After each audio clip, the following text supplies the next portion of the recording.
You're listening to the Triggered Force podcast, blood. Yo, people, yo. What's going on? Welcome to the Triggered Force podcast. I'm your host, Verbz. Myself, the genius man. Yeah, man, and we're back for another episode. But first off, let me start off by asking Genius, how are you, man? I'm good, just thank you for asking. How are you? Yeah, I'm alright, bro. You get me? How's things been going for you since kids have been off school and all of that? My God! Man, it's been alright, to be honest with you. Yeah? Yeah, it's been alright. Plenty of activities and that, yeah? Keeping you on your toes. Man, took them out for something to eat today. My God! Was it enjoyable, yeah? Yeah, it was good. Stratford. Good. You say E15. Good. Say good reviews on Google, yeah? E15. Yeah, definitely. Okay, that's good. Nice guy, man. That's good. And the kids enjoyed it, yeah? Oh, yeah, definitely. That's what counts, man. That's what counts, my brother. My God! Yeah. How about you? How's your week been? Yeah, boy, I've been busy, man. You get me? Busy. The times, I think this week's just flown for me, man, to be fair, You know what I mean? Done a couple of things with the kids, but time's just flying, man. Like, it's already, we're already looking at Thursday now, bruv. My God! I see that, yeah. I know. You know what I'm saying? So, it's a bit mad out here, man. It's a bit mad, you get me? But we're here, you get me? Yeah. Can't really complain because at the end of the day, we still have life, so... It's true. Give thanks for that, 100%. You get me? You know what I mean? Yeah, 100%, man. So yeah, people, you know what I mean? We had an interesting episode last week. What was the episode again? The episode was with our guest Big Crip, Double Standards in Dating, that's what it was. Yeah, man. A lot of humour and laughter in that one still. Hope you guys enjoyed it. But this week, we're coming up with something just a little bit different. My God! Yeah. So this episode here is going to be called Digging Up the Past. Yeah, man, you know what I mean? So, boy, this is going to be quite a deep one, Bit of a different direction, you know what I mean? Still same flavour, because it's still your two hosts up in the building, you get me? But, absolutely, yeah. Yeah, man, we're going to be, basically what we're going to be doing, listeners, viewers, is just dabbling in our past and stuff, man, and just, having a little light conversation about our experiences and stuff. So today, whether you want to or not, you're probably going to learn a little bit more about us. My God! Yeah, man. How are you feeling about this whole prospect of what we're doing today, Genius? Yeah, I'm hopeful. This will be good, Yeah. I'm hopeful, man. Yeah. It's something different, isn't it, for the listeners? 100%, man. And we're hoping that, stuff that we come up with in this episode is going to be things that we bring up from our experiences that people relate to. And that's what it's all about, isn't it? It's about relative experiences and, how we deliver that, what people take from those messages, and, how they use that to move on forward in their lives. You get me? Yeah, 100%. At the end of the day, we're all just ordinary people, but, we all share information. It's very important and it's very vital. When we share information, sometimes each one teaches one. You get me? Yeah. So, yeah, what I mean? So, all right, cool. Genius. I'm going to ask you. I ain't really got no questions lined up like that, but I'm going to ask you a question, man. Like, how was your childhood, bro, in terms of challenges and adversity, man? What was your childhood like from as young as you know, man? It was kind of troubled, to be honest with you. Like, I used to be, I stayed, when I was young, I went to stay with my stepmom, and she was very strict. My dad met this woman when I was young, many years ago. Obviously, I'm a old man now. My God, my God. You joking? Oh God. But yeah, it was a very troubling experience because obviously this woman, she was strict, and I remember when my dad met her, the arrangement was I was only supposed to stay with her temporarily until things sorted itself out. Yeah. And before I knew it, I went from living with this obviously new partner that my dad met to now basically living full time there. And then obviously the arrangement was supposed to be temporary. I remember that much. So obviously being young, I still remember it, and it was it just seemed like it was forever. So what happened now is eventually things progressed, and I found out that obviously they were going to be moving, and then obviously during the time, well, my dad wasn't living there. Just to put it out there, he wasn't living there. It was just me living at her place. So there came a time after I was there for a while that. Wait, just for a little bit of clarity purposes for the listeners, how come your dad weren't living there, but he was living with his wife? That's a very. It wasn't even his wife. It was his new. It was a girlfriend. Okay, a girlfriend. Someone that he met. Yeah. Yeah. I don't know. You know, that's a very. Do you know what? It might actually be something that I'm going to ask. There's a few questions now that you've mentioned that. There's actually a few things I want to ask him. You know. My God, my God. Yeah, sounds like a plan still. It sounds like a plan. Yeah, I mean, sometimes I'm happy you said that. Yeah, man. Sometimes you know what? We're adults, but at the same time, sometimes there's what's the word? There's gaps in terms of our experiences that we can't answer because we was too young or whatever. Not. And sometimes you need to go and seek those answers to fill in those gaps from, you know what I mean, the people that were around, the adults that took care of you. So it's probably a beneficial thing for you to go and ask those questions. Definitely. I'm going to do that. When I see him next year, I'm going to ask him that actually. So I was there living with her for a while. And what happened next is I went into care, foster care for a period of time. You know, it was with a family in Brighton. Again, for clarity, not to keep cutting you, how did you end up now going from your dad's girlfriend's house to ending up in care? What happened? Did something go wrong or anything? That's a very good question. No, that's because I think they were looking to get a place together, but obviously during that transition, this once again, it's another question. Yeah, man, you might have to get a notepad out. My God! Do you know what it is? I'm going to be honest with you. You know what it is? It's because it's not something that I think about. It's what I mean. So now that you've mentioned some very good questions, I can actually now go back and ask them these things because I was very young at the time. Yeah. I was very young at the time, and obviously it's not when you're young, especially the age I was at the time. I was very young, man. I remember I was going to. Because I was very young, man. So it's not the kind of, and I think the way I was very quiet. So it's not the kind of question, why am I got this? I mean, I don't think I even asked that. All I was just told is that I'm going to be staying with these people for a while. But even that, you've asked a very good question there. You know, that's something that I need to get clarity on and find out. Actually, it's a very, very good question. 100%. No, very good question. Yeah. Nah, for real. You know what I mean? Like that's what I'm saying. Sharing information it helps. You know what I mean? For you to kind of understand, like, right, you know what? Maybe I need to ask this because maybe it's just one of those things where you haven't gone through any particular situation in life that's brought you to have to revisit and ask that question, I should say. Do you get me? But now that we've brought it up, you now kind of know that, you probably want to go and ask him for your own purpose. Do you get me? So you ended up in care. Yeah, ended up in care.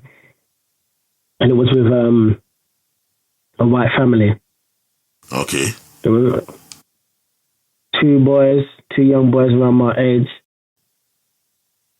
I remember the white woman. They were a very nice family. From everything that I can remember, they really looked after me well. And it's, what's funny, Verbs? Yeah. They've crossed my mind a while back, and I was planning to see if there was a way of trying to see if I can, like locate them. Okay.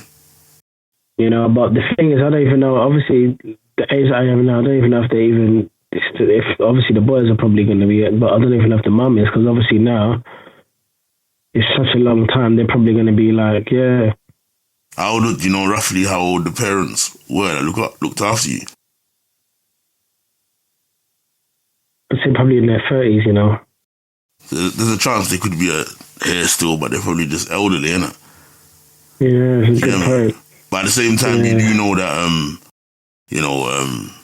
if for information like that, at the end of the day, the local authority or social services for all areas, they keep your files on record for 99 years. My God, my God. Serious, yeah? Yeah. So that's just in case, say for instance, a child came out of care and there was some, I don't know, safeguarding issue that they thought of in the past and they wanted that to be revisited. That paperwork sort of either helps the system to discover whether the safeguarding issue is genuine, do you know what I mean? Or it helps to protect the carers from those safeguarding allegations, because obviously the carers would have a duty of care to log information down in their records and show that whether it happened or not, if you get what I'm saying. So files are there for 99 years. So if you chase that particular local authority that put you in that area with that family, you should be able to locate information for contact purposes as well.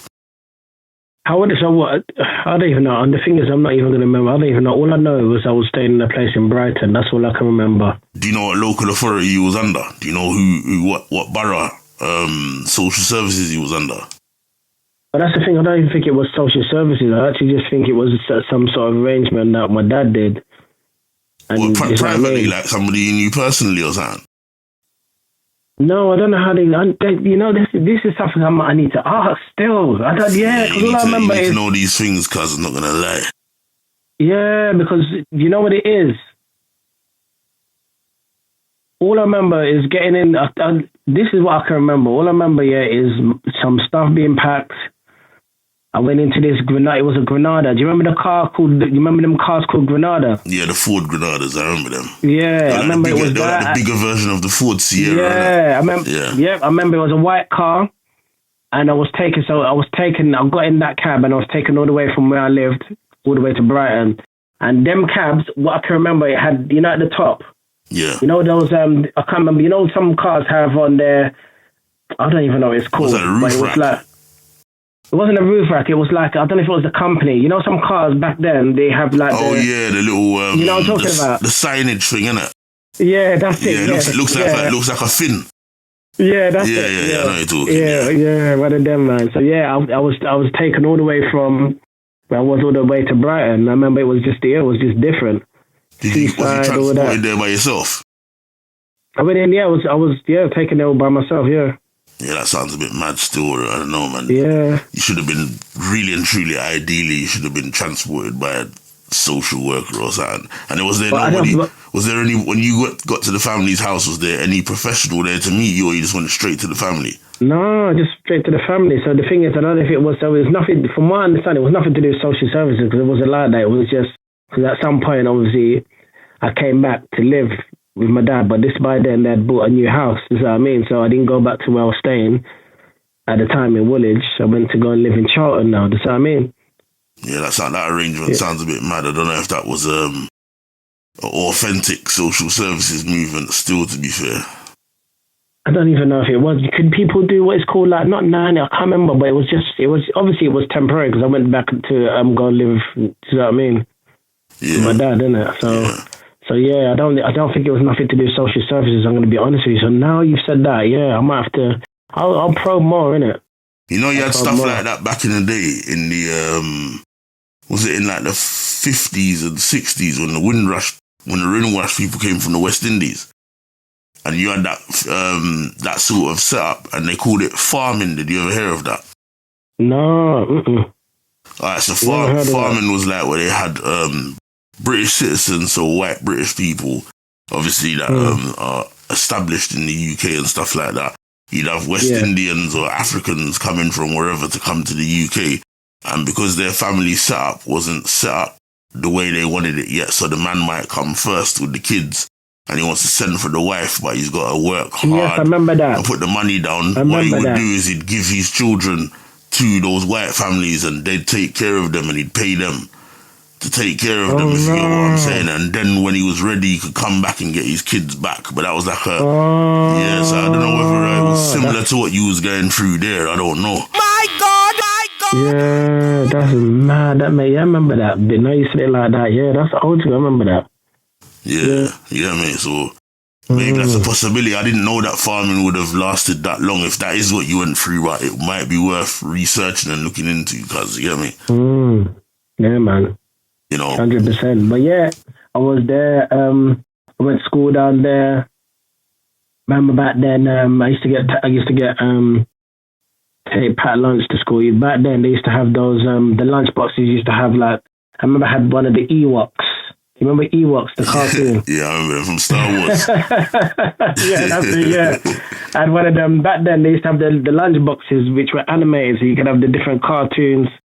So yeah, I remember. Yeah, just having obviously the jam sandwiches, the drink, and yeah. So yeah, man, it was. So I attend school there. I remember back then we used to do spelling. So if you spelled good, you'd get gold stars. They had to give you the gold stars for stuff like that. Okay. Yeah. I remember as well. Back then I was a bit of a terror still, because I remember back then, do you ever remember the time when they used to have like little toys in the cereals? So sometimes the Weetabix used to have stickers. Yeah, I remember those, yeah. And the Rice Krispies used to have like the little toys, like the little... Yeah, in the little plastic thing, innit? Yeah. I'm laughing, man, because bloody hell, the memories, man. Yeah, you bring back memories that there, day man. was different, yeah, man. And I remember there was, at school, they had some setup where there was, I think they had some figures. And I remember I stole some figure, and then it was mad because the whole classroom was told to stand up, and then people were being searched. And what I did, I must have put the figure in my socks put in my shoes. You crack me off, She says he's a little criminal from Youngblood. My God, my God. Man. The whole classroom, you got, someone stolen this, and we all had to stand up, line up, man, and I had it in my shoes, man. Sent me that in my shoes. Mad, yeah. Oh, man. Telling you, man. But yeah, because it was different, man, because I was the only black person in the family, and obviously, anytime they went out to see their uncles, their aunties that would come along. You know what I mean? And just the only black person it was deep. Was he received well by all the other family members? Because I know you speak highly of the family, but was he received well by all the family members? To be quite honest with you, from what I can remember, and the thing is, like, just even obviously, I could say the name because obviously it could be anybody, but yeah, I remember the woman's name was Jane. The two young boys were Paul and Ben. I remember them two sometimes used to fight each other. But yeah, back then, cause like it was, I remember them times. I remember when I first come, they had some guy that used to come around. I think it used to be like movie time, so he would come around with a box of videos, and you could rent them. You could choose like maybe 4 videos, and this, I mean, okay, every week this guy would come around. So yeah, man, all them sort of things, man. Like, it was. And how was he received in the area? Was he alright? He didn't go for any, mistreatment or anything in that local area or anything? I remember one time there was someone that lived in the area. I had a little something. I can't remember what happened, and then we got into a fight with him, and I just lost my temper, man. And it was mad. You say you bust him up? No, I didn't bust him up, man. He kind of got the upper hand, and I just lost it. But them times here when you used to cry and get angry. Yeah. I was one of them ones, man. But yeah, man, you just tricked me up. And then obviously the brothers and them lot came and stopped it. But yeah, I can't remember what he did. Okay. What I do remember back time, do you remember this song? We're in the army now. Yeah, Oh, yeah. How old is that? That's like 80s or something, isn't it? Yeah, so that's yeah. So I remember that. Remember that? Yeah, I remember that. Yeah, that was the time. Yeah, that was a big hit back then. Yeah, I remember that. The mind is powerful, you know, cuz I'm telling you. See, the mind is powerful, man. Yeah, especially when it comes to shit like music and that, man. It's nostalgic. Yeah. It takes you right back, man. It takes you right back. And next one, do you remember this one? Abracadabra.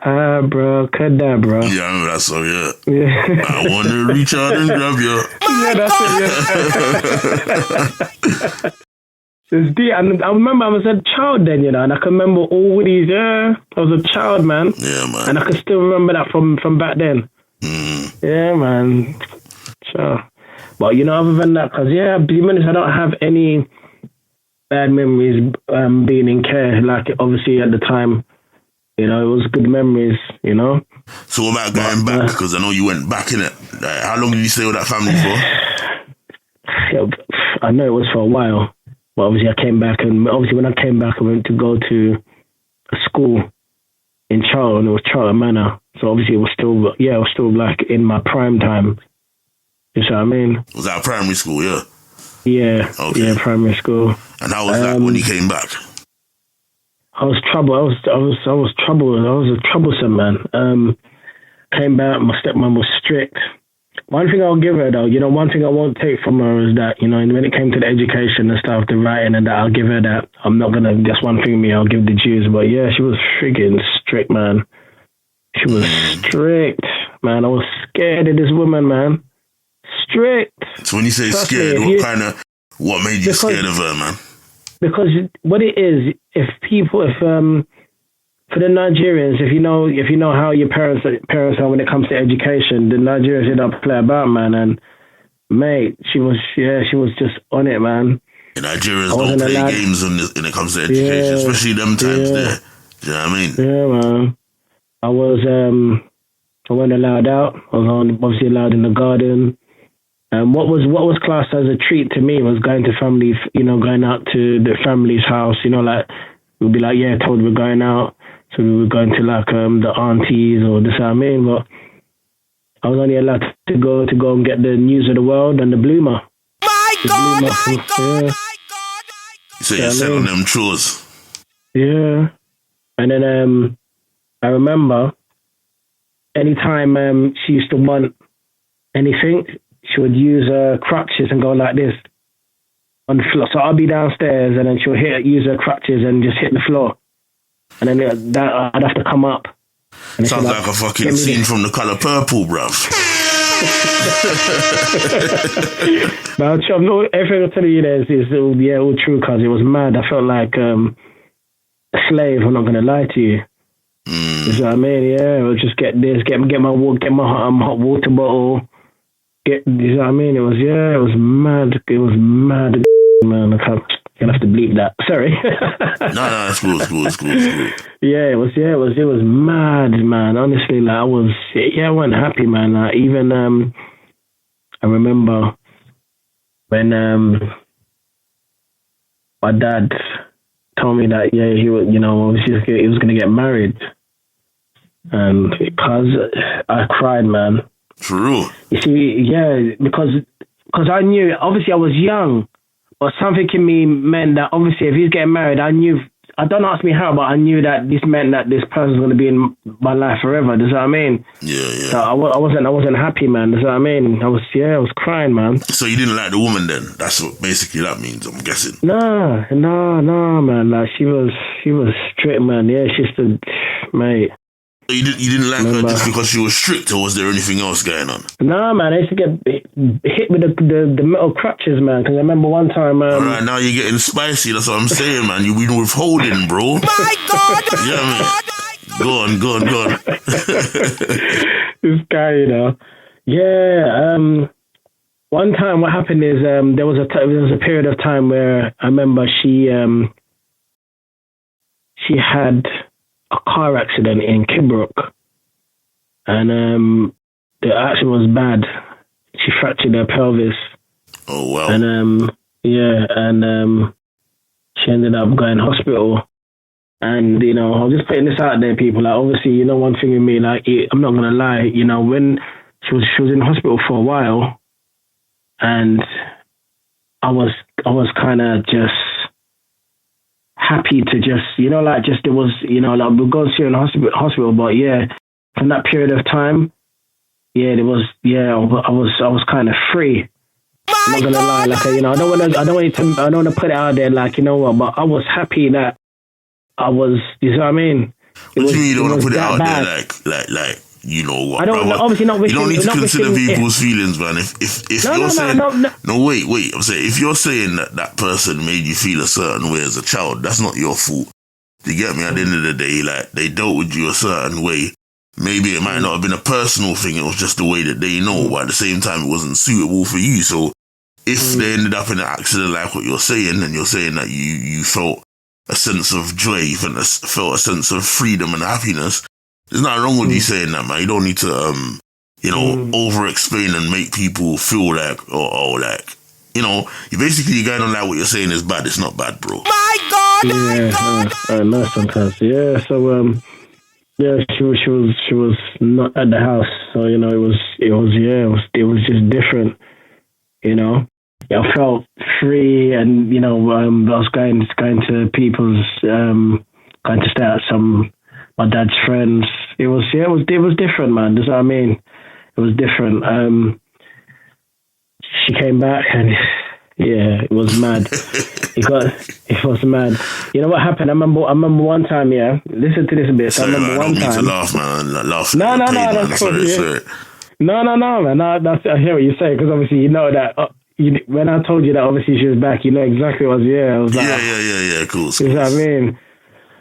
So I remember one time. Do you remember back then when you used to have a key where your parents would cut a key and then you'd have it around your neck? Yeah. Yeah, I remember one time I lost the key because I was scared.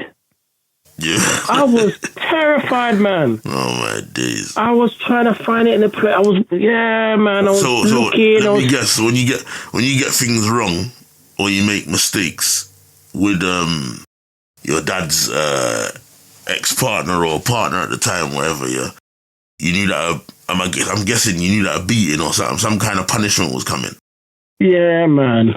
Yeah, I was hunting for that thing, man. I remember it was on a pink lace.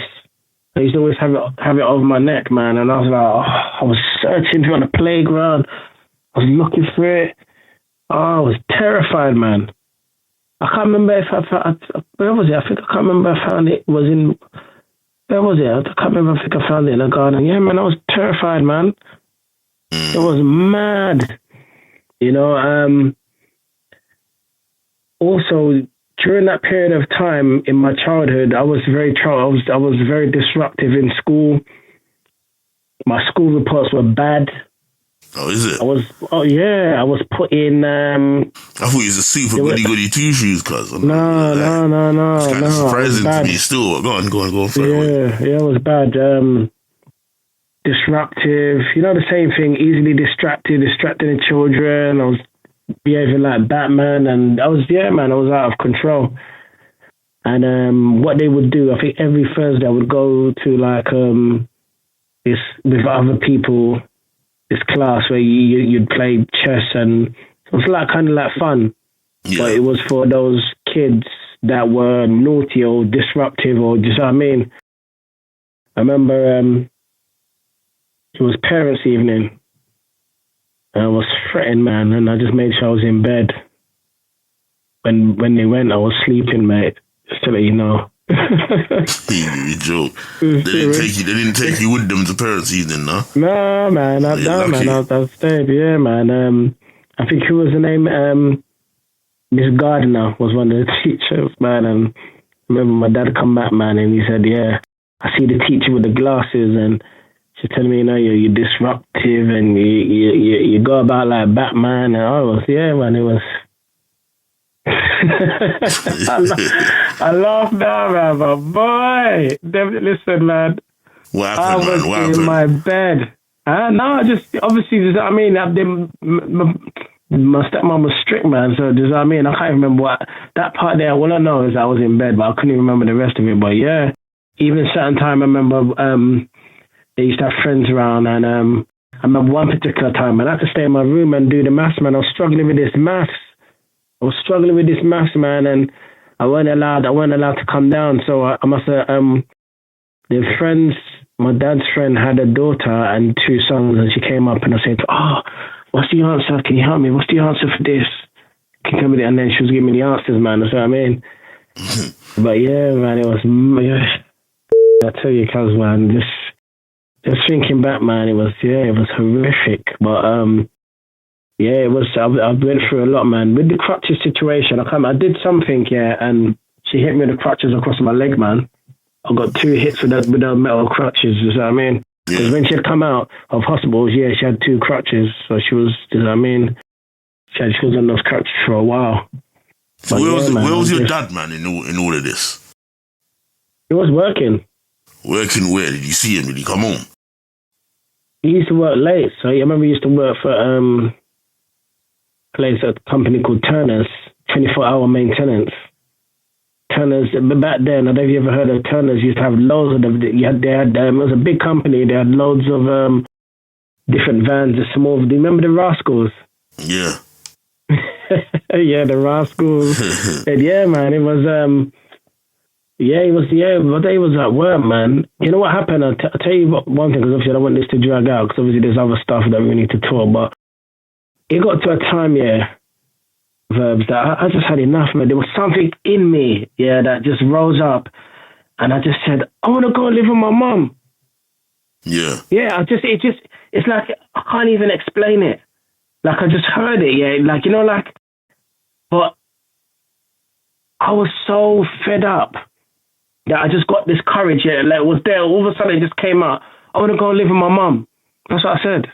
And then she said, and then I was crying. And then she goes, go and cry in your dad's ears. That's what she told me. Is that what she said? And then because my dad was sleeping in the bed at the time, because I come in the room and I was like, I can't remember, I got in trouble. And anytime I used to get in trouble, she used to say, go stand up on the wall and face the wall. That's what she'd do. That's how she used to deal with me as well, still. Go stand up and face the wall. Put your hands up like that. Yeah, man, it was mad, cuz, yeah, man. I remember that much, yeah. And, so my dad woke up and my dad was like, you want to go and live with your mum? I said, yeah. And then my dad arranged it, man. And then, boy, when my mum found out, man, my aunties found out, it was madness, man. But I remember one of my aunties, R.I.P. rest her soul, she told me, and I said, slavery days are over. Because I told them all the stuff. They couldn't even believe the stuff that I went through, man. That's and mad. then I remember one. Did your dad know that his girlfriend was doing all that stuff to you? You know what, cuz I don't even know, because half the time he was just working, and when he used to come home, it would just go to sleep. Do you know what I mean? Yeah. This was, I'll tell you this much. When this was the time, yeah, when Sky just came out. Let me show you how deep my memory is. I remember, yeah, Sky just came out. Sky was just introduced, and guess what? The first thing that was on Sky. Was that, remember 1990? Was that 1990? Yeah. Do you remember 21 Jump Street? Yeah, I remember that. Yeah. Yeah, that was the first thing I remember that was blowing up back then. I remember they just got Sky, man. Sky just got introduced still. Yeah. And you remember the big dish, the big dish, and they used yeah. to say satellite or Sky. You remember the dish and the little, yeah. Yeah, man, yeah. Okay. But yeah, cause man, I managed to. My dad arranged. I went back to stay with my mum, and then I remember one time she, when I went back, then she started to call. She was like, "Oh, if you come back, I'll get you a TV. I'll get you this." And you said that, a woman? Yeah. Yeah. Maybe. Yeah, man. Did your dad and her last after you left? No, they broke up. I think they broke up after a while. Still, 'cause, he was married to her still. That's probably why she wanted you to come back, because she knew that without you there, maybe it would have broke up, mate. You reckon? Could have been. It's a bit strange how she was treating you, then all of a sudden she's asking you to come back and telling you that she'll get you this and she'll get you that.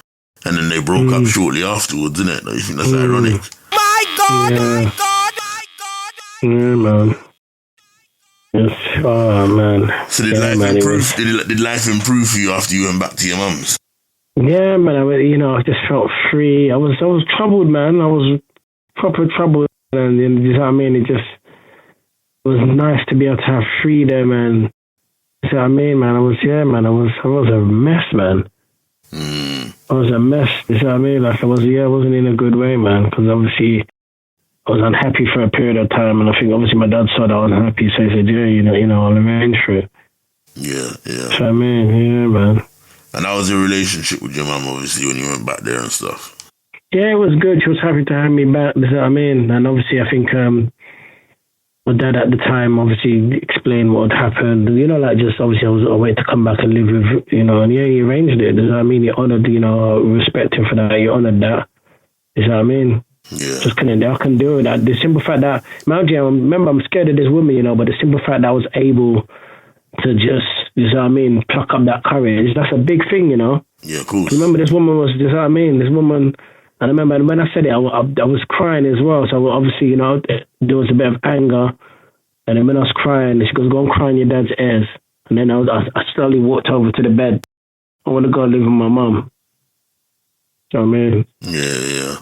Yeah, cuz, man, I'm telling you, man. Yeah, throughout that period of my life, man, like, I'll be honest with you, that, it was, yeah, man, it was, I used to steal. I remember one time as well, cuz I used to steal from a handbag. I used to take £1. So I used to go into a purse, man. Like, from hers, yeah. Yeah. You weren't that scared then, man. You was teething, bruv. Listen. You see what it is, yeah? Back then, I remember I used to want football. So what I'd do, yeah, is back they used to sell the little pound footballs for £1. So what I would do, yeah, is when she's sleeping, I would have just gone in. I went into the room and bend down, like the bed is there, that, just quickly go in there and slowly open the purse. I used to take out like £1. Then I used to go to the shopping. I used to go to, where was it? And it's still there to this day, still Co-op.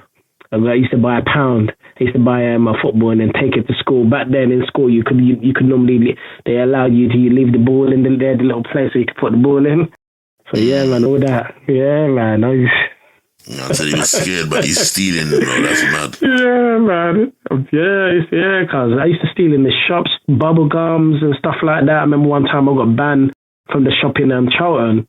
I did my normal act. Yeah, remember I did my normal antic. I was talking, and then what I'd do is just it was the Hubba Bubba.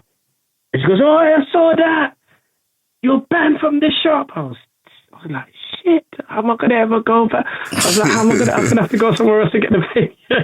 Oh, my days.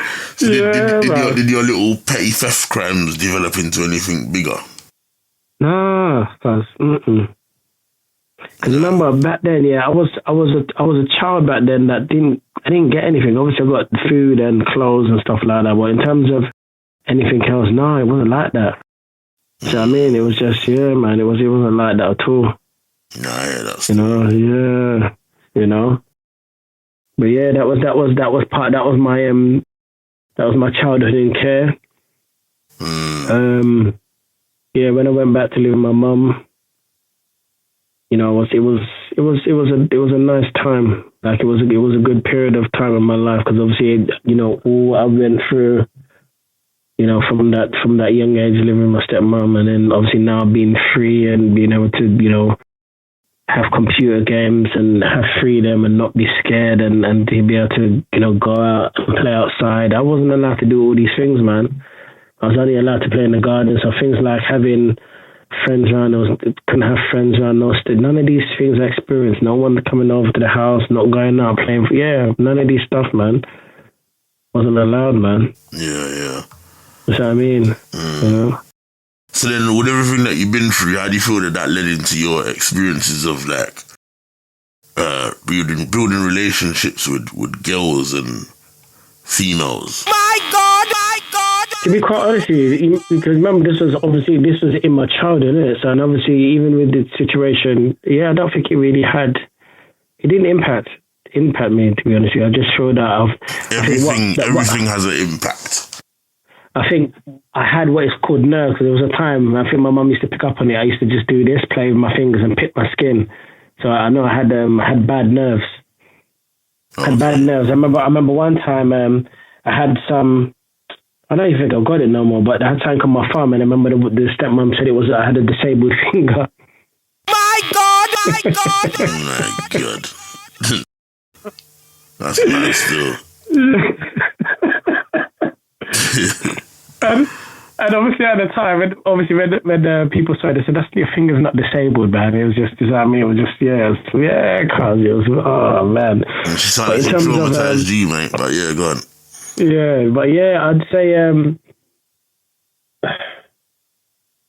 traumatized. I'd just say I think me being disruptive, and that went on as well into other schools. I was just a troubled kid, man. So was he disruptive all the way through school? All of your schools? Yeah. Not all of them. I think when I got to secondary school, it was slightly different. That's good. Yeah, slightly different. Is what I mean. Yeah, I was disruptive all the way through. I was. How come? I don't know. I think the major contributing factor of that for me, not making excuses and stuff. Like I tried to go around it and shake it off at a young age and say it wasn't that, it didn't make a difference. But looking back with a wiser head now in the future, I think the fact that I never had my dad in the house, I think was a major thing, man. My God! My God! My God! My God! He wasn't in the house? Nah. You know what I mean? He was there for a bit, and then him and my mum broke up when I was probably about 2 or 3. That's to my memory anyway. Do you know what I mean? I wouldn't really ask my mum that because she doesn't like to revisit the past and things like that, but that's to my memory. Do you know what I mean? But after that, he was housed. Imagine this, my dad was housed on the same estate as I was, but didn't really see him, blood. It was mad. Do you get me? Seriously? Yeah, man. I used to go, like, when I found out where he lives and stuff, I used to go in the block and go and knock his door, and he wouldn't answer, or sometimes I'd see a shadow around the corner because you can look through the letterbox and see the hallway kind of goes around like an L-shaped hallway, so you can see if somebody's standing around the corner, you can see the shadow on the wall. That's crazy. You know what I mean? And, like, sometimes he wouldn't answer, but you know what I mean? I got to realise later on that sometimes it wasn't my dad, but sometimes it was people that he was like illegally renting out the flat to, you know what I'm saying? My God! My God! Okay. Yeah, you know what I mean? But yeah, my dad weren't around, so yeah, it had a mad impact on man still, do you know what I mean? Just not having no direction, not being able to, not being able to piece my pieces together to kind of form my identity as quick as I wanted to, if you know what I'm saying. Do you know what I mean? I think when you got your dad around, you can kind of see the person who you come from. You kind of have a bit more of a direction, like, you know what? Or you're kind of encouraged by looking at them, like, I want to be like them. They're your role models, isn't it? Yeah. Even if they act like they're idiots, like, they're your role models to some extent. So, you take good, as a kid, I think you take like the funny parts from them, or do you know what I mean, the positive parts from them, or something like that. But you weren't around, so obviously I had my mum. You know what I mean? My mum's a very strict Jamaican woman. You get me? From Maypen in Jamaica. My God! My God! That says it all. You get me? But yeah, my mum tried the best that she could. I'm not like holding up my mum for anything. Do you know what I mean? She's a very strong woman. But at the same time, not everything she got right, like most parents. But I think a lot of the treatment that I got when I was younger, she didn't neglect me or anything. She met my needs, my basic needs and stuff. But I think a lot of the treatment that I got when I was younger in terms of the discipline, I got most of it because I was the first, so I was the biggest. My God! My God! You get me? So sometimes, like, I'd be held accountable for my younger brother's foolishness. You get what I'm saying? Oh, wow. So I'd end up being introduced to the belt, you know what I mean, on a lot of occasions. Yeah. You know what I mean? Like, my mum was a savage with the belt, bruv. Yeah, man. You know what I mean? So yeah, my man got licks, man. I got licks to the point where, you know what, the licks didn't even hurt me no more. My God! My God! Serious? Yeah, blood. You know what I mean? And that's not me trying to savage my mum. Do you get me? Because them times there, that was considered okay, innit? Do you get what I'm saying? Yeah, man, yeah. You know, that was considered okay, you know, and yeah, there was times that I pushed it and stuff, and there was times where I'd say that when I got beatings, it was not necessary. You know what I mean? There was times that it was necessary. But one thing I will say about my mum, although she beat me a lot, and I feel that some of the beatings that I got was out of her own life's frustrations. Do you get me? I do believe that if she didn't beat me, I would have probably turned out to be worse than who I am, if you get what I'm saying.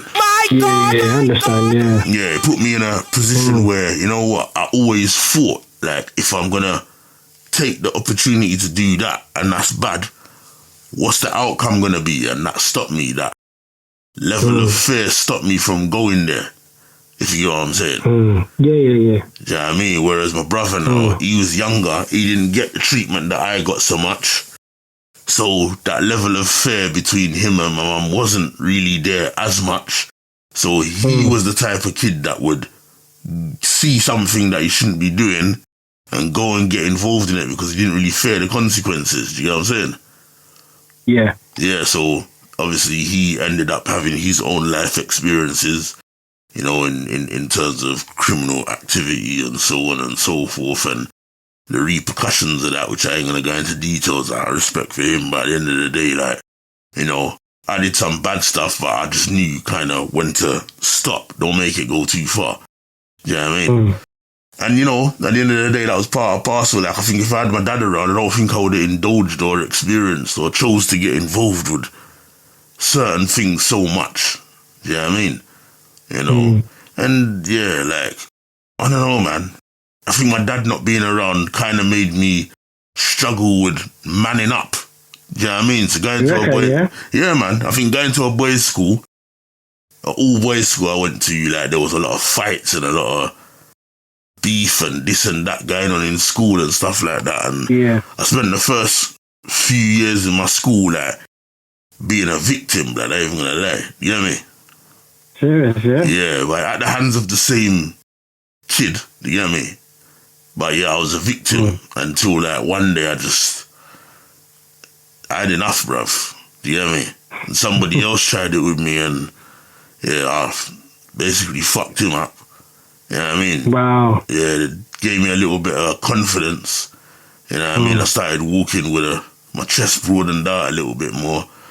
By the time I left school and went to college, I was rubbing shoulders with different people trying to subconsciously fill the gap that my dad had left open, you know what I mean? And I was rubbing shoulders with certain men from the roads, do you know what I mean? And yeah, I just went from a bit of a mad phase, man, do you know what I mean? You know, where I was getting involved in crime, involved in gangs, carrying weapons. I wouldn't say I was in particularly involved with any particular gang or anything like that, but I was one of them man there where you would say I was an in-betweener. I floated about. Do you know what I'm saying? So I could be in one area and I know that gang. Then I'm in another area and I know that gang. Yeah, you know what I'm saying to you? And I could go to a brand new... What sort of gangs? Huh? What sort of gangs are these? Gangs, man, I ain't even going to mention the names, blood. My God! No, obviously not the names. I'm just saying, like, obviously not personal names, but like, you know. What did they do? No, I mean, like what kind of, like, you know, like for example, like YSM and stuff like that. Yeah, I'm not even mentioning no names or no gangs, but they were the typical gangs. No, I'm not shook, but you know what it is? I just don't believe in bringing up names. Yeah, no, I hear you. You know what I'm saying? When you bring up names now, you start bringing people. If I bring up names of gangs and start going into detail, what it can do for some people that might watch this, I'm not saying all, because a lot of people, I believe, has got mature heads, but you get some clowns that will hear it and start reattaching it back to people that were involved in that, but they've moved on with their lives. They've got kids and I don't like to bring up names. I don't want to defamate nobody. Do you know what I'm saying? Yeah. No, I respect that. So I just avoid the names. Do you know what I mean? But Yeah, I was involved in several gangs, you know what I mean? I was quite well known, you know what I mean? I wasn't no killer or nothing, you know what I mean? I'm not saying that, but I was quite well known. When I was in college and stuff like that, I developed a massive anger problem.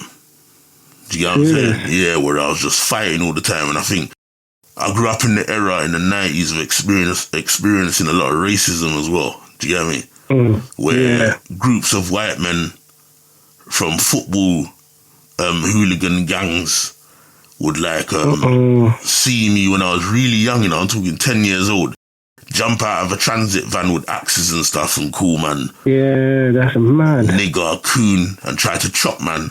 And I'd have to run for my life when I was literally started at like 10 years old, bruv. Do you know what I'm saying? My God! That's mad. Yeah, so you can only imagine the PTSD and trauma that comes with that.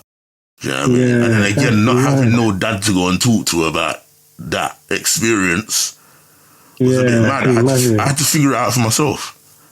Do you know what I mean? Serious. But you know, I give ratings to my mum because my mum sat me down and educated me with certain things. I didn't tell her that I was going through that, but she showed me certain movies and stuff to do with racism and how black people were treated, and made me and my brother sit down and was like, watch this, because you lot are approaching ages now where you need to know what's going on out here, innit? And we watched certain movies and understood the level of hatred and the level of racism and the negative stereotypes a lot of people had towards black people. Do you know what I mean? The adversity that we was going to be facing in the near future and stuff like that. And I think those things helped. Do you know what I mean? And, you know, I spent a lot of my, like I said, primary school years, early teenage years running from racists. Do you know what I'm saying? Crazy. To survive. Yeah, I never had experience that. Regular cuz you could be walking. My mum would send me to my auntie's house, yeah? Alright, you know what? Go and bring this groceries or whatever. You know, like on a Sunday when the shops weren't really open back in the day. Go and bring this groceries to your auntie because she's cooking and she ain't got them groceries. Bring them to her. You know what I mean? And me and my brother would walk. And we were walking down the road and the next thing you know, cuz transit van just pull up. You know the big ones with the long back? Where the side doors can slide open and the two back doors can open. Skid up. You see the side door open and you'd see like 6 to 8 man jump out. Big men, you know. These times were 10 years old when it started. 30 years old, man. 40 years old. Bloody hell, that's cowards, man. Bloody hell. Chains, knife, Stanley knife, all kinds of shit. Come here, you fucking niggas. And then I'd have to just grab my brother's hand and cut. And I think that sort of fine. One, man. Yeah, that fine tune. A lot, man. That's I did, mad. man. I did, man. Yeah, I didn't experience none of that, man. Well, we laugh about it now. Do you get me? But that sort of terrifying, isn't it? Yeah, it was, man. I'm telling you. And that's why when I see certain look in people's eyes when they get angry, I can tell when somebody's racist, bruv. You know what I'm saying? Seriously? Yeah, because of that look, it takes me back. The PTSD, if I see somebody do that snarly, dribbling in their mouth, cussing, red eye look, it's like, I'm going to explain it to you. When I see that, it's like I'll go from who I am today and I'll just turn into that 10-year-old boy again looking at those men that were doing that. That's mad. Do you know what I'm saying? That's what it does. Do you know what I mean? So, yeah, going through teenage years, those years, then early teenage years, going through all of that. Then, of course, when I got to like college years, 17, 18, I got bigger, I got stockier, I was athletic, I was playing a lot of football and stuff like that. I was tough. You know what I'm saying? And then those bastards are still about trying to operate, trying to intimidate people. It weren't as frequent as before, but they were still around. And then when they came, you know, my mom said to me one day, me and my brother, you lot are getting bigger now. Do you get me?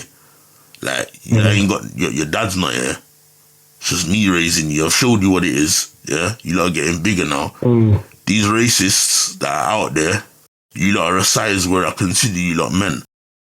And she said to us, I expect that if it's safe enough to do so, and these guys try to approach you, yeah, that you basically you beat them up. I expect you to do them damage. You hear me? If it's not safe enough to do so, she was like, then you need to make a decision. And that decision is to run. But if you run together. Do you get what I'm saying? Yeah. You know, and from there, she told me that, you know, and I went out the road and those guys was coming back. Genius. I kid you not. But I was knocking them man there out on an almost daily basis like Skittles, bruv. My God. Yeah, man, the pain that they gave me. Did you ever get caught? Nah, bruv. Nah, they'd start their shit like we on road, they'd start their shit, and because we're bigger, it'd come in your face this time, innit? Rather than run you down because you was vulnerable. It's mad how they operate, you know. When we was young, 10, they'd jump out the transit van, run you down immediately to try and stab you up and that, yeah? But when you're a big teenage boy now, and you're stocky, they come in your face and they try to antagonize you rather than run you down. So it's almost like they're wary and they're trying to work you out because you're bigger. You get me? And when they'd call me names and stuff like that, I used to have this trick that I used to say to them, what did you just say? Call me that again if you think you're bad. And when they open their mouth and they're daring enough to do it again, in the middle of them saying nigger, by the time they get to nig, I'd knock them out, bro, with a tongue. You know what I'm saying? Leave them sleeping on the pavement, cuz, you know what I'm saying? My God. And I used to do it all the time, man. It became my trick. You know what I mean? Yeah, it became my trick, man. You know what I mean? But yeah, I grew up. After that, grew up with like a bit of a heavy temper. I grew up quite emotionless as well. I'm not even gonna lie, you know, because my mum wasn't really an emotional person. She wasn't the type of woman that hugs you and tells you that she loves you and stuff like that. So I didn't really know how to display my emotions in the right manner, especially love. Do you get me? So by the time I got older and was starting to date girls and stuff like that, that became a problem for me as well, man, where a lot of girls that I dealt with would like me, but they would say like they found it difficult with me because they didn't feel that I loved them enough and stuff like that. Yeah, but I let that go over the head, to be fair, because a lot of them girls at the time, no disrespect, ladies that are listening, but I'm gonna be real, that what I was doing then, I'd say that they were conquests. My God. Conquest. Yeah. Do you get me? Meaning? Like they were just there for the meantime. They weren't long-termers. Okay. They were just someone that you're exploring at the time, innit? Do you know what I mean? And I knew it weren't no long-term thing. I was just kind of finding my feet in the dating world, if you get what I'm saying. So me not showing them no love wasn't a bother to me because, no disrespect, I wasn't trying to show them love because I didn't look at them like long-termers. You get me? Yeah. And I associated love with being quite vulnerable as well, to be fair. To open up and show your love to somebody who you're not going to take as a person that you're looking to be with long-term is going to make that person feel like they have... how can I explain? Like they got a level of control over you because you really like them. Yeah. Does that make sense? Yeah, and I wasn't trying to give them that. Do you know what I mean? But that was all down to lack of maturity, not having my dad around, having a mum that was a bit emotionless, having temper, anger issues and all that kind of stuff. It was all mixed into one, innit? Do you get me? You know, and then one day I met her ex as I became older, and she said the same thing. I don't know where I stand with you, but I like this one. You know what I mean? Don't know where I stand with you, like trying to get love and emotions out of you is like trying to get blood out of a stone. Do you know what I mean? And I kind of faced the music and worked on myself and said I gotta do better, man, because I do like this one. Do you know what I mean? But you know, calm as a bitch. I dealt with girls who I'd say weren't long-termers, then I got this one. She said that to me. I opened up, and then she cheated on me. My God! That's mad. You get me, but go on. Have you ever cried over a girl? Cried? Nah, bruv. Nah, bruv. I'm not even saying that on a disrespectful level, you know. I'm not even saying that over. When I say that, I don't want no listeners and no viewers to think like I'm empty, I'm heartless, I don't care about no women or no. It's not that. If you get what I'm saying. The way I operate is a bit. Some people will call me a bit strange. Some people understand me, but the way I operate, I've always said, when I understood the dating game a bit, and relationships and marriage and all that, I've always said that no matter who I'm with, I will trust and love, if I'm into them, 75%. But I'll always leave 30 to 25% room for disappointment, bruv. My God! Wow. And I think that protects me. Do you get what I'm saying? That's deep too. So that doesn't, nah. Even when I was in my worst stage, when I was younger, like, I'd say up to like maybe 23, when I was with girls, I used to be jealous, bruv. Like, I didn't like man looking at my girl. I'd fight over that and all them kind of things there. Very immature. Do you get what I'm saying? Oh, for real? Yeah, but even in those stages, I still didn't cry over a girl if she left or whatever not. Do you get what I'm saying? I didn't do that. You know what I mean? You know, to this day, the only girl I've cried over is my sister, innit? R.I.P. My God! Yeah, R.I.P. Yeah, man. You get me? That's it. Wow. I mean, but that, like I said, I'm not heartless. You know, I'm at a stage now where I got my partner now. We've been together for many years and stuff. She knows what it is. Do you know what I mean? She's not left wanting or needing in that department, if you get what I'm saying, and she knows how I feel about her and stuff like that. So I've obviously developed. But I'm saying, even her, if she left, I wouldn't cry, bruv. Just being real, because I have that room for that doubt. You can't put your full dependence on and have a person, bruv. That's how I see it. I've worked it out for myself. Like, you came in this world alone, a nice cliche, but you came in this world alone. You go out alone. Yeah, somebody's there for you and you're trying to live the rest of your life with them, but at the same time, they're there to complement you and you're there to complement them. There's not, you're not jumping inside of her body and becoming one, or she's jumping inside of your body and becoming one. Do you get what I'm saying? So anything can happen. You must prepare your mind for the fact that something like that can happen where you could part. Do you get what I'm saying? Yeah. Or they could cheat on you or mislead you or take you to court and divorce you and scam you out of your money or anything can happen. Yeah, that's true. You know what I mean? So I'm not even trying to be negative. I'm just saying that's just how I protect myself. That's all I'm trying to say, you know? You know what I mean? But yeah, like I said, and I think that comes a lot from my childhood. There's a lot of things from my childhood that, you know, set me back a certain way or didn't do wonders for me or gave me some negative experiences or whatever. And I've worked on those and tried to make them a bit more, you know, move forward in a more positive way that I can. You know what I mean? And I'm here now. I'm not perfect. Nobody's perfect. I'm still here trying to develop, man. And, you know, that's the beautiful thing about life, man. There's always room to improve and develop. Yeah, 100%. I like that. It's true. You know what I'm saying? So, yeah, this is one of them ones. Yeah, man. You know what I mean? But what would you say about yourself now in terms of everything you've been through, you know? You know what, furthermore, quickly, how was you when it comes to relationships and stuff like that? In terms of your childhood, did you find that easy in relationships or did you struggle with certain things before the partner that you're with today or what?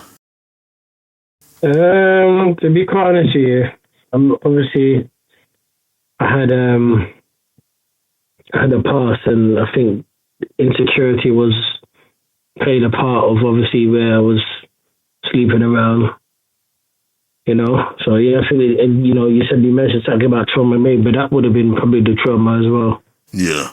You know, not being able to commit. I think where I had obviously bad experiences, where the relationship didn't work out, I had trust issues, so it was mad. Yeah. I didn't trust. I had 3 bad experiences. I didn't trust girls, and then I said, okay. My justification was I'll just keep my options open. that was my justification, you know, keeping my options open. That's fair enough. So, obviously, what you're saying there, we know you had a past and stuff, which you've mentioned in a episode in the first season. My God, you can't forget that. What would you say today? How have you managed to push yourself from where you was in relationships then to who you are now as a partner, as a person in a very long-term relationship today? How did you manage to make that positive step? I think, you know what it was, once again, the church. Obviously, as you know, I was obviously in the church, and obviously, I'd say it was from there, to be honest with you. You know, part of it as well was when you live that lifestyle of being with different people, they're going to clinics, and it after a while, does that I mean? You can only do that for so long. So, you know, when you're now in a long-term relationship, it's different. You don't have to worry about none of that, and you know what I mean? And some people stay doing that, man.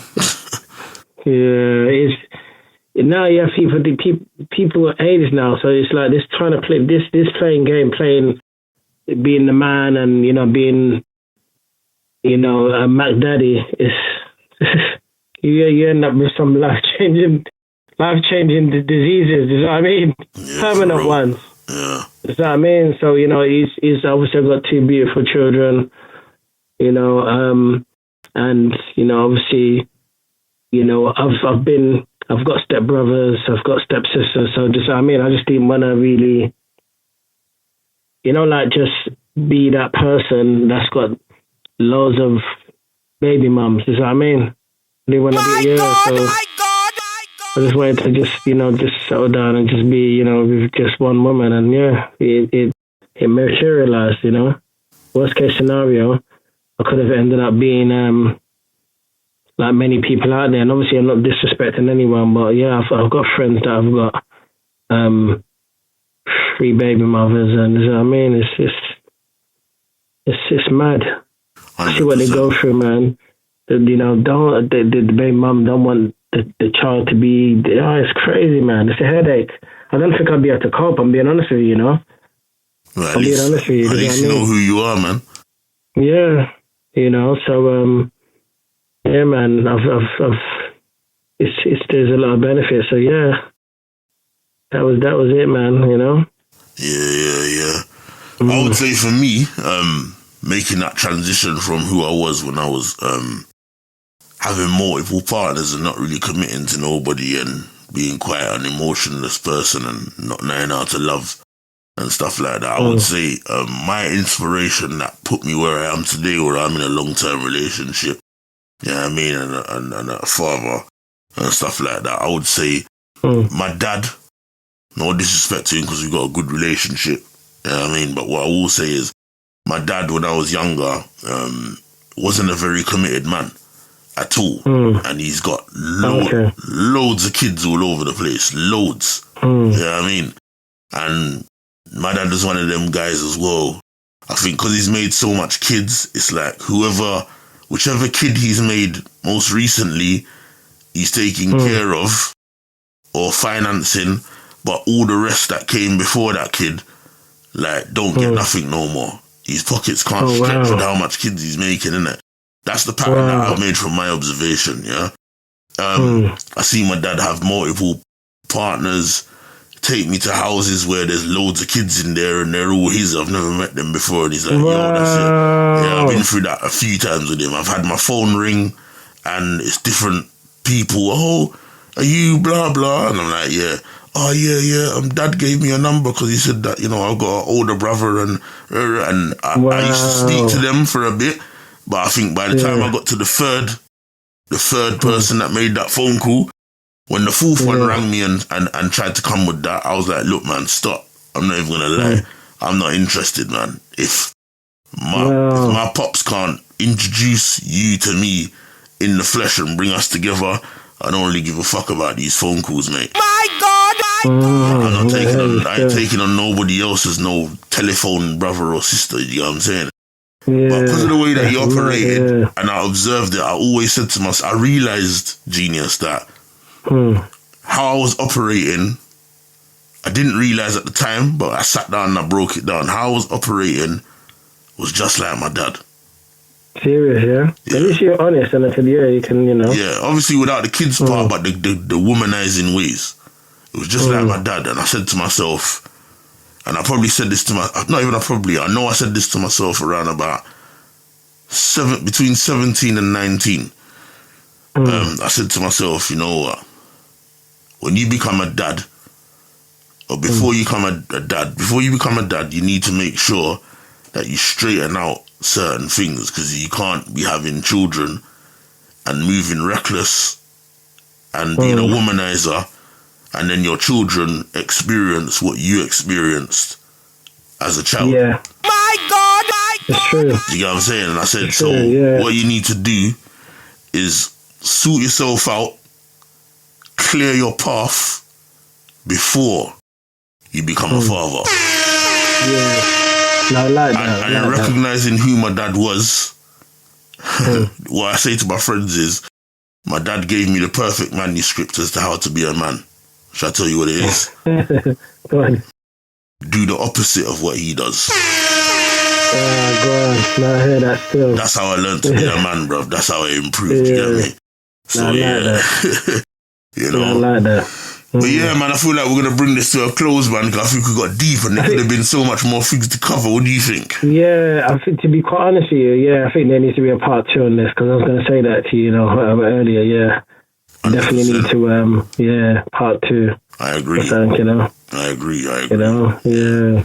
All right, then we can definitely do that still. But yeah, man, I'm happy with this, how this turned out. And listeners, I hope you are too. Yeah, you get me? I hope you've taken, some learning into what we've spoken about.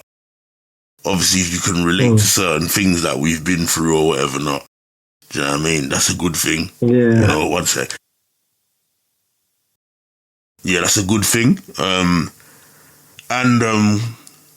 You've kind of entered the world of Geniusdan and Verbz' past. my God, Yeah. You know what I'm saying? So yeah, man, hopefully you don't look at us in no bad way. I hope I didn't deliver my story in a way where you'd think negative of me. You know what I'm saying? There's a method behind my madness. You know what I mean? And we're just out here trying to develop every day, man, and do what's right and whatever not. So really and truly it is what it is, but we're just trying to give back. You know what I mean? And I think us telling our childhood stories is a part of giving something back. We're letting you lot know what we've been through, and when we do the second part, you probably understand more as to why we do what we do today. You know what I'm saying? So yeah, man, people, until the next time, you know what I mean? It's bye from me, Verbz. Yeah, bye from myself, Genius, man. And we'll see you next week on the next episode of the Triggered Thoughts podcast. Okay. Nice one, Yeah, man. Big up, guys, yeah? We'll catch up, yeah? All right, nice one. Yeah. Easy.